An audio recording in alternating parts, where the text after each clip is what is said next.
وزيرة الهجرة والإدماج والضمان الاجتماعي إلما ساينز وعدتنا السنة الماضية سنة 2023 أن في غضون السنة المقبلة يعني سنة 2024 اللي كنعيشوها الآن غادي يكون واحد التغيير مهم جدا في قانون الهجرة. هذا التغيير هذا غادي يستافدوا منه أكثر من نصف مليون مهاجر غير نظامي كيعيشوا في التراب الإسباني. وبالفعل نهار 22 شهر 7 2024 خرجت لنا الوزيرة بالتغييرات اللي وعدتنا بهم.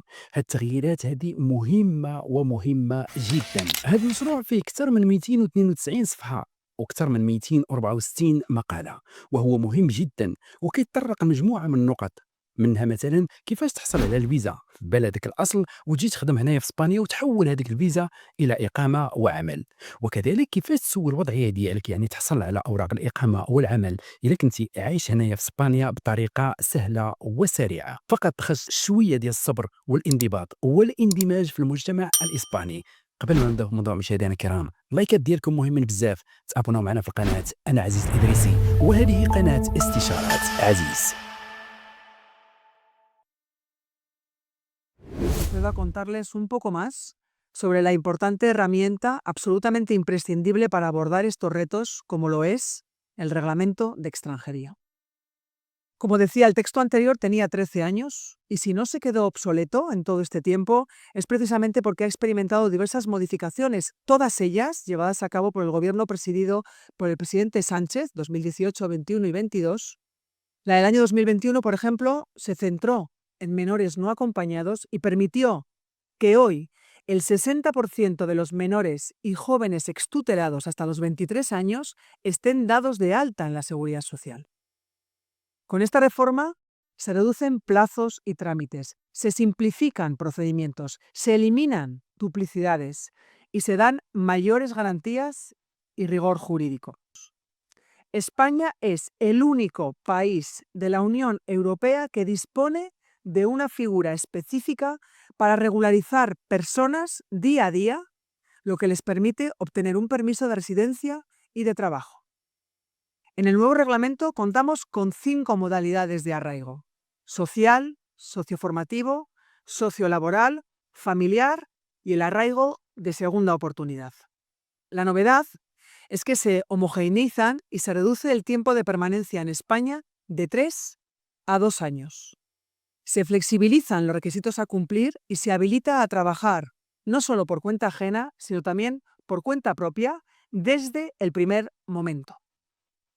Para hacernos una idea de la utilidad de esta figura, les diré que a finales del año 2023 había 210.334 personas con autorización por arraigo, 84.983 más que en el año 2022.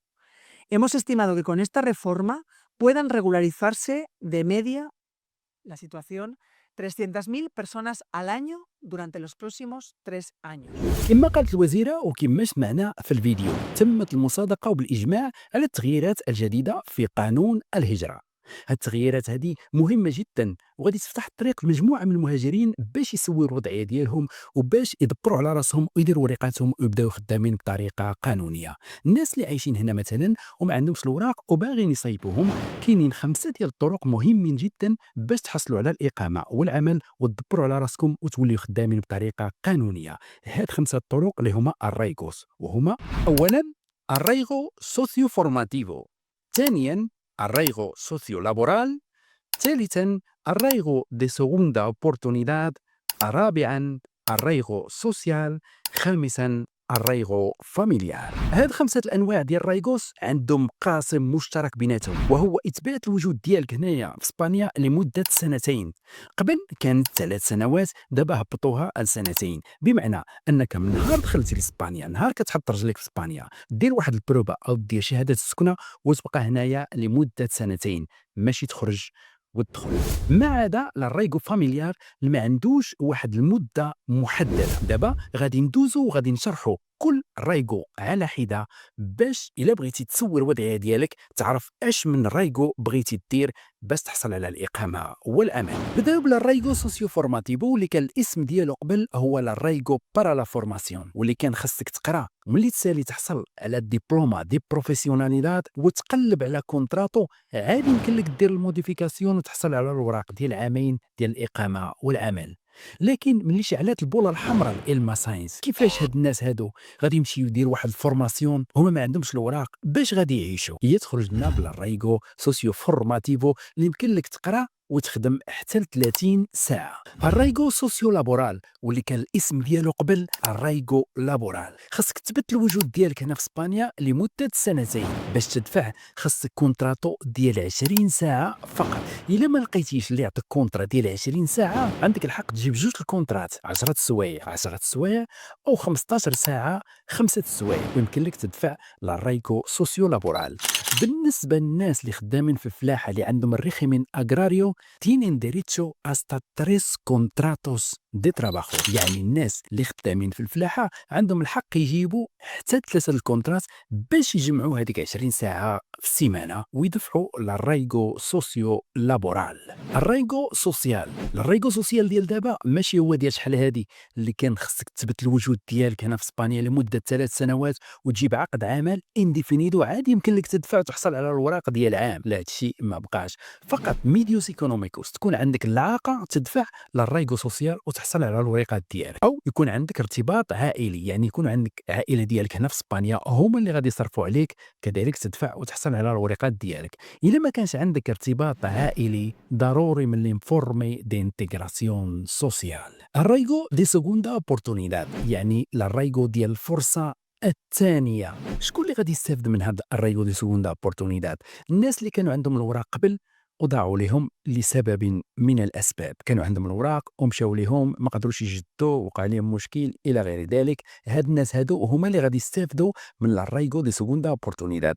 كذلك الناس اللي كان عندهم اللجوء ورفضوه لهم. طبيعه الحال الا كان عندك اللجوء ورفضوه ليك خاصك تسنى 6 ميسيس يعني 6 شهور عادي يمكن لك تدفع للرايغو دي سيغوندا اوبورتونيداد. الرايغو فاميليار والمهم فيه وهو ان الناس اللي عندهم الجنسيه يمكن لهم يديروا تجمع عائلي للوليدات ديالهم واخا يكونوا مايوريس ديداد يعني واخا يكونوا فوق 18 سنه حتى ل 26 سنه. وكذلك الى عندهم عائله يعني واحد من العائله ديالها تعرض تحرش الجنسي أو العنف الجنسي حتى هو يمكن لهم يديروا له التجمع العائلي. مشاهدينا الكرام، هذا قانون الهجرة الجديد اللي خرجت لنا به إلما ساينز وزارة الهجرة والضمان الاجتماعي والإدماج هو قانون يعني كيسهل الطريق المهاجر باش يدير الوراق ديالو، كيسهل الطريق المهاجر باش يدبر على راسو باش يخدم باش يدير المستقبل ديالو. وانا كنقول لكم غير اللي ما بغاش يدير الوراق ديالو، غير اللي ما بغاش يخدم هنا في اسبانيا، غير اللي ما بغاش يدبر على راسو. مشاهدينا الكرام، كنتمنى الفيديو يكون نال الاعجاب ديالكم. شكرا لكم على حسن المتابعه، احبكم، دمتم امنين.